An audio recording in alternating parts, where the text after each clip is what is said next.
Aí eu pergunto se pode, né, se fugir dos problemas filosóficos.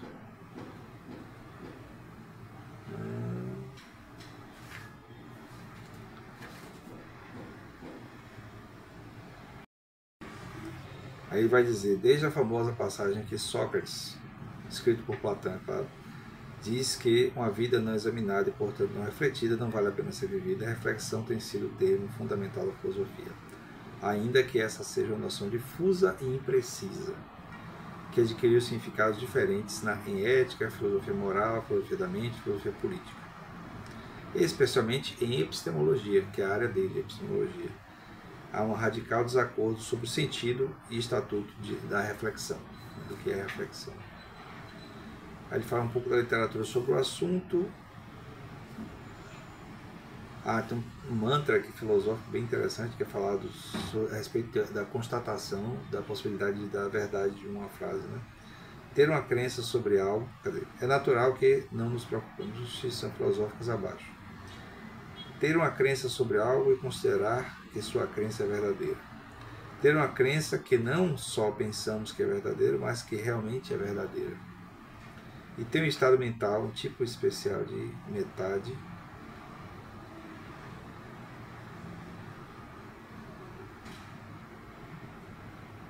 um tipo especial de crença, que além de pensarmos que é verdadeira e de fato que ela é realmente verdadeira, que é um estado mental mais substantivo e confiável, e que podemos dizer, por exemplo, que é um conhecimento, um entendimento, uma explicação e um bem epistêmico elevado.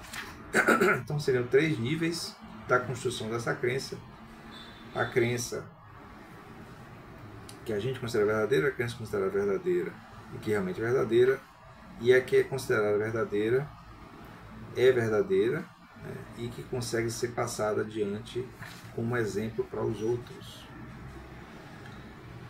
Aí pergunta qual a importância dessas distinções, e ele diz que Platão foi preciso ao indicar que muitas vezes temos crenças verdadeiras obtidas por um simples golpe de sorte.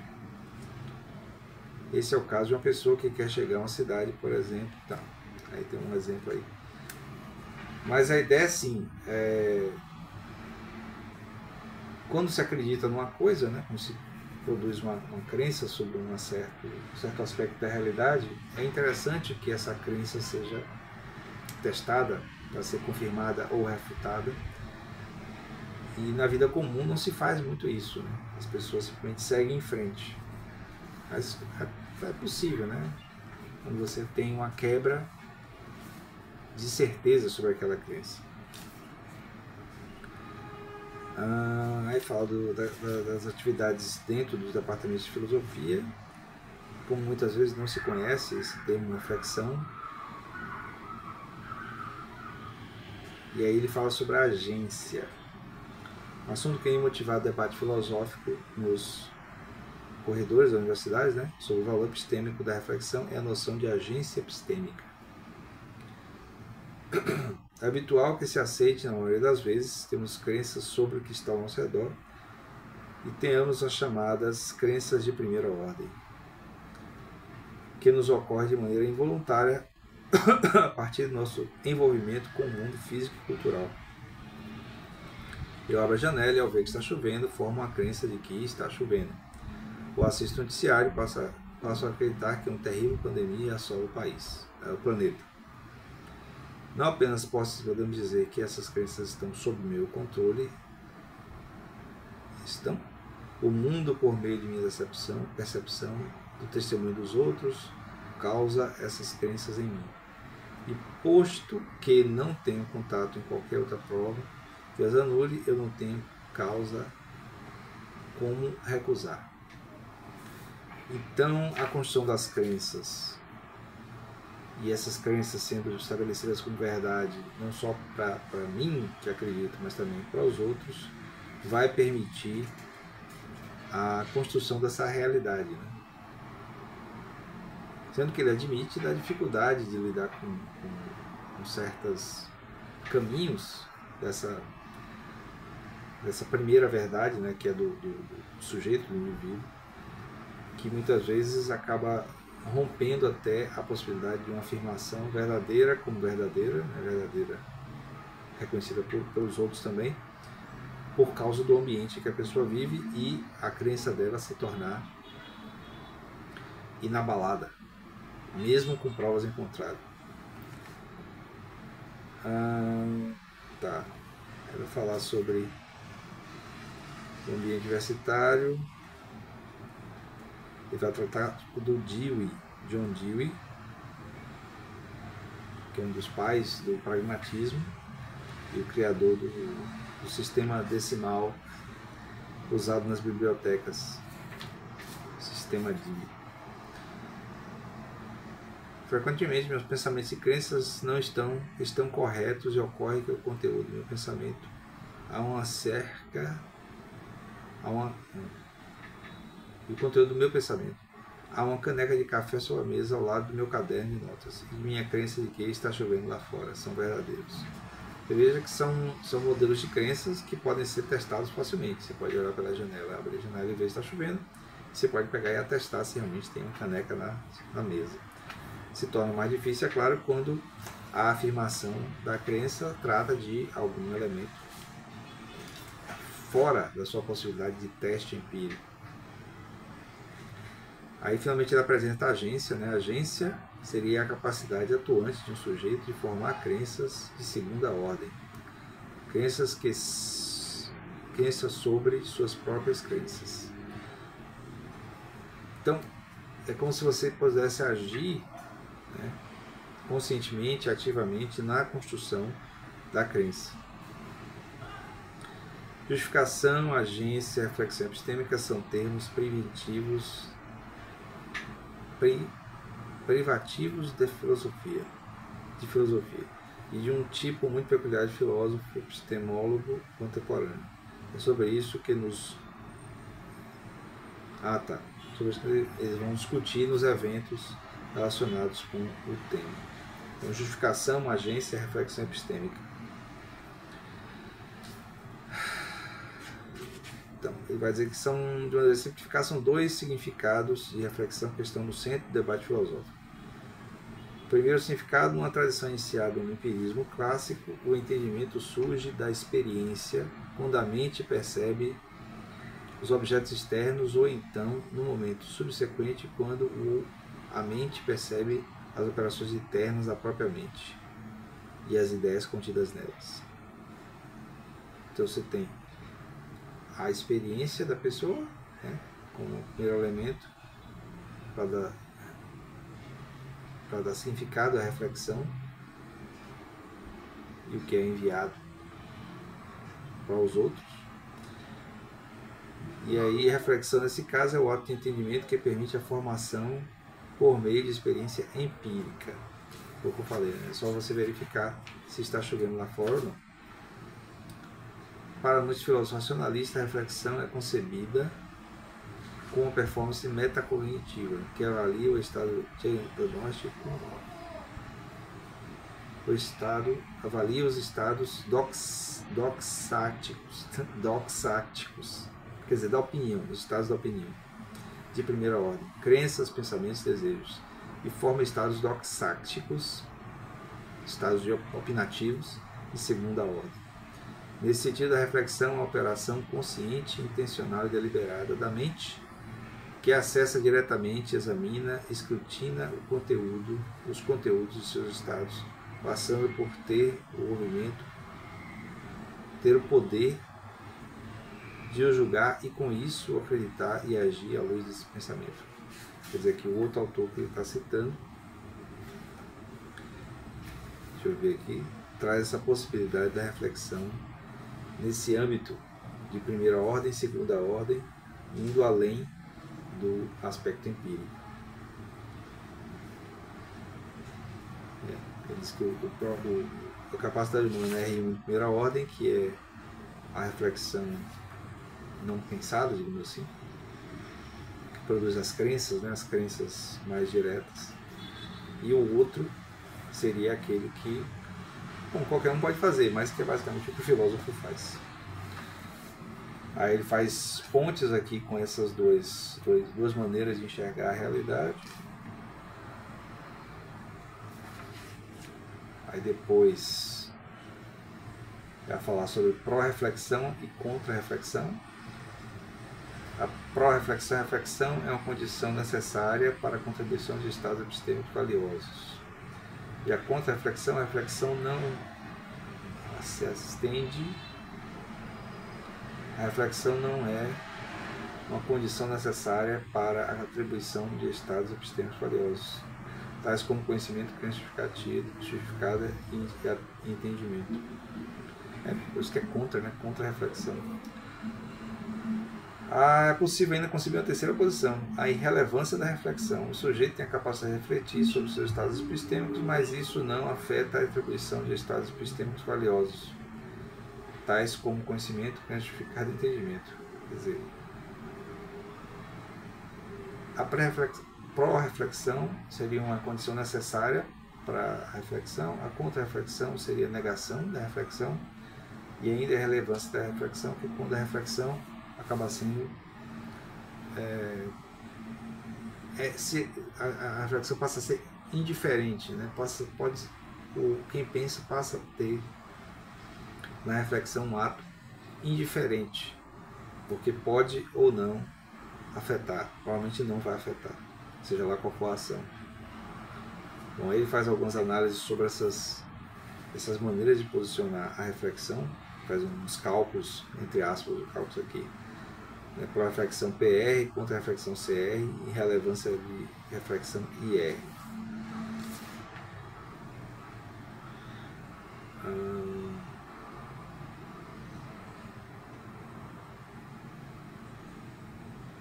Tá. Aí depois ele vai falar dos modelos de posição, dos modelos de reflexão forte e fraco. A reflexão é forte quando é valiosa, porque produz um tipo de epistêmico superior, então, o que reforça a crença a partir da reflexão. E a reflexão fraca ela é valiosa porque produz outros tipos de realizações epistêmicas que não são necessariamente conhecimento.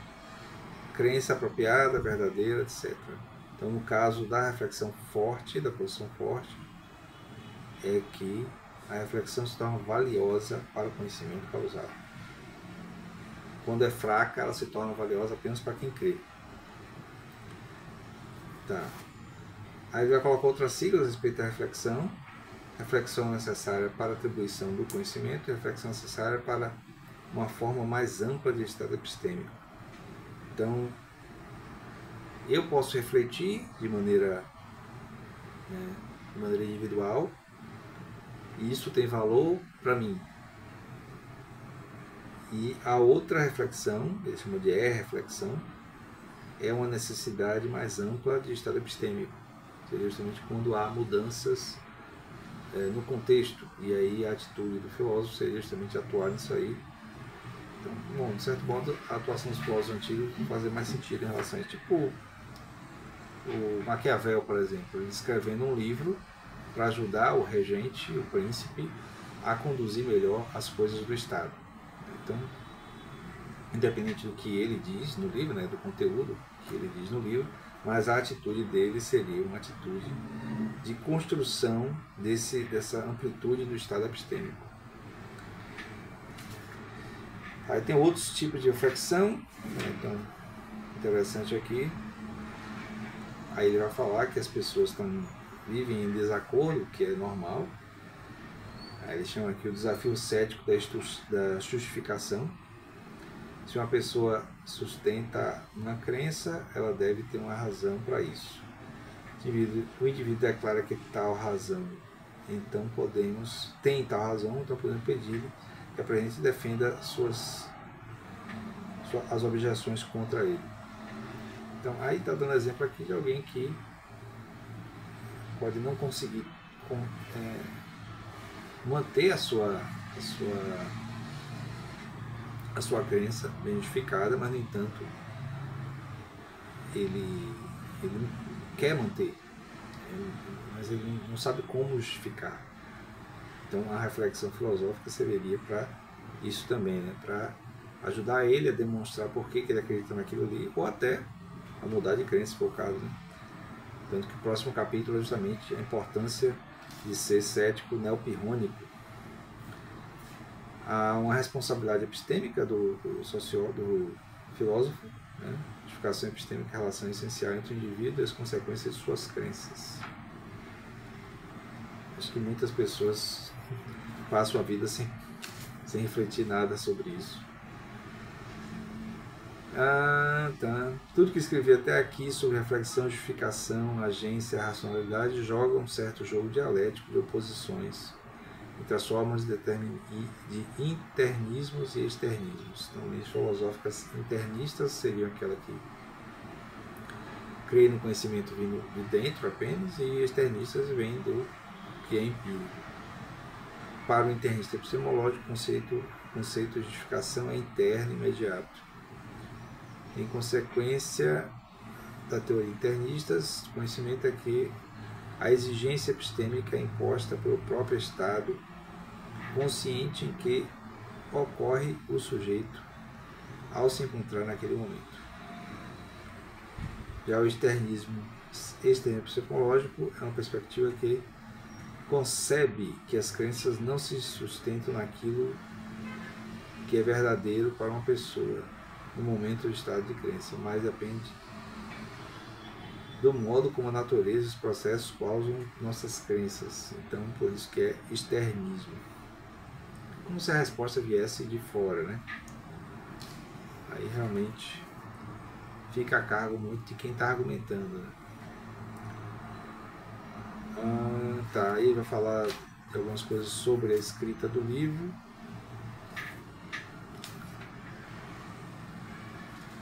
Aqui das buscas que ele fazia para completar as reflexões dele. Aí ele reclamou da mudança de posição em relação a alguns pensadores por razões não muito filosóficas, né? Razões políticas, né? Então, isso é tão importante aqui. O estudo da filosofia, especialmente do ceticismo, apresentou-me a ideia de que o lugar originário da filosofia era a cena pública povoada pela linguagem e por outras pessoas. Então, a filosofia como uma coisa pública, né? Há um modelo da praça grega, né? Da ágora. Agora posso dizer que, apesar da diferença entre internismo e externismo, que descrevi anteriormente, no parágrafo 21, quando falo sobre reflexão, os meus colegas epistemólogos estão falando de algo de uma perspectiva individualista de justificação, que eu falei que isso pode indicar o fato das pessoas estarem, né, dos filósofos estarem menos interessados em fazer certas justificações. Certo? A concepção individualista de reflexão é a posição segundo a qual a reflexão é uma operação da mente, pela qual o agente epistêmico individual acessa, explora, avalia, endossa e calibra conscientemente o conteúdo e a confiabilidade de suas crenças.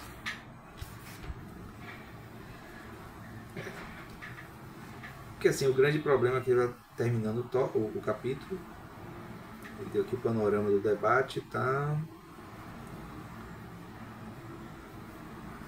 É um cenário que acolhe muitos trabalhos diferentes.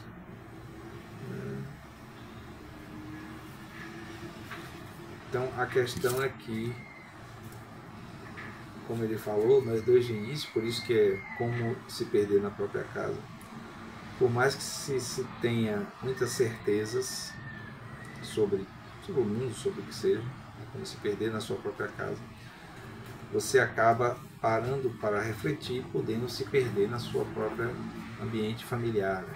E aí acabar não percebendo uma série de coisas.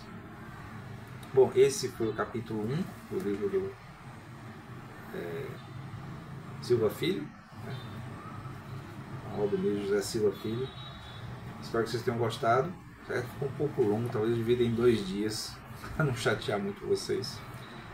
E aí depois a gente continua com o capítulo 2. O próximo episódio seria o episódio 4, certo? Então eu vou ficando por aqui, espero que vocês tenham gostado. Não esqueça de se inscrever no canal, dar like no vídeo, comentar e compartilhar. Ser membro do canal, seja membro do canal, clique aí no Valeu para dar uma ajudinha pro canal. Seja um apoiador do canal através do Apoia-se e dê uma olhada no meu novo livro A Vingança de Vladimir, disponível no Clube de Autores, que é o segundo link da descrição. Valeu, até o próximo.